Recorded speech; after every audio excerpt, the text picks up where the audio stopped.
আমার হাতের মুঠোয় এক টুকরো পাথর দিয়ে বলে এক মুঠো সুখ। এই যে এক মুঠো সুখ, আর আমি যদি সেটা বিশ্বাস করি, মনে করি এটাই সুখ, তাহলে কি পৃথিবীর অনেক বড় ক্ষতি হয়ে যাবে? কি করছো? ব্যাগ গুছাচ্ছি, ঢাকা চলে যাব আমি। কেন, কি হয়েছে যে এক্ষুনি চলে যেতে হবে? চলে যাবো না তো থাকবো এখানে? তোমার প্রেম লীলা দেখবো এখানে বসে বসে? রিমা প্লিজ সংযত হয়ে কথা বলো। তুমি সংযত হতে পারো না? লজ্জা করে না তোমার? চেনা নাই জানা নাই একটা আধবুড়ো লোকের সাথে প্রেম শুরু করেছো। ছি ছি মা, এই বয়সে তোমাকে এসব মানায়? আমি ভাবতেও পারি না তুমি এসব করতে পারো। এসব তো শুধু ছেলে মেয়েরা করতে পারবে, মায়েদের তো মন নেই, শরীর নেই।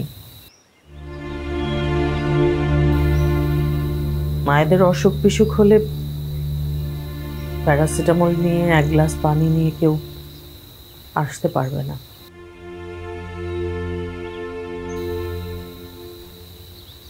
পাহাড়ের টিলায় বসে কারোর সাথে পা ঝুলিয়ে এক কাপ কফি তো কেউ খেতে পারবে না।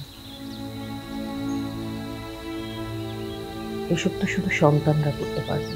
এটাই হয়ে আসছে, এটাই নিয়ম মা। নতুন করে আকাশ থেকে পড়ার নাটক করো না।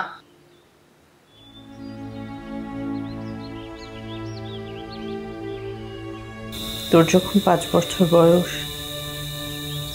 তোর বাবা আমাদেরকে ফেলে চলে যায়। বাসা, অফিস, পথে ঘাটে কত রকমের হাতছানি, বিয়ে প্রস্তাব।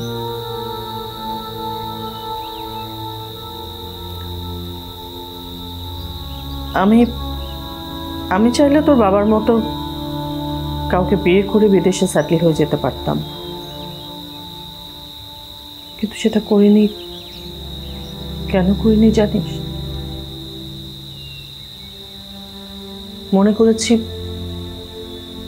তুই তো আছিস, তুই বড় হ, তখন দেখা যাবে। কিন্তু সময় কি আর বসে থাকে? চলেই যায়। পরে মনে করেছি থাক না, কি এসে যায়, আমরা দুজন তো ভালোই আছি, একসাথে থাকছি।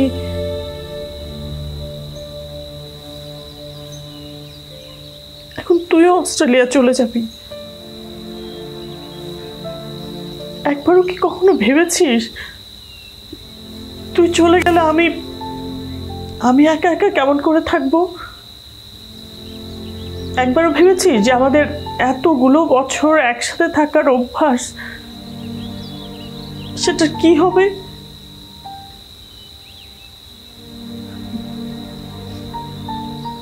এখন এই মুহূর্তে একজন কেউ এসে যদি আমার হাতটা ধরতে চায়, আমার হাতের মুঠোয় এক টুকরো পাথর দিয়ে বলে এক মুঠো সুখ। এই যে এক মুঠো সুখ, আর আমি যদি সেটা বিশ্বাস করি, মনে করি এটাই সুখ,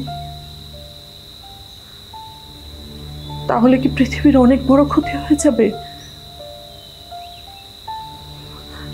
আকাশ থেকে কোনো তারা খসে পড়বে? একা লড়াই করে সারাটা জীবন পার করেছি,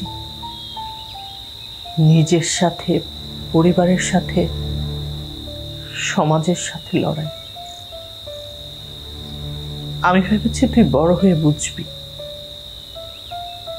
তুই বুঝবি আমি মা।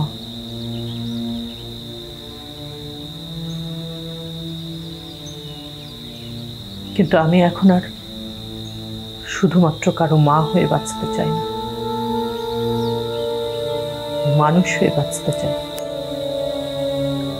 আমি আমার নিজের জন্য বাঁচতে চাই।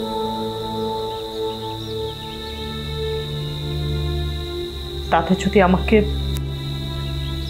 মা বলে ডাকতে তোর লজ্জা হয়, ডাকিস না, ডাকিস না আমাকে মা।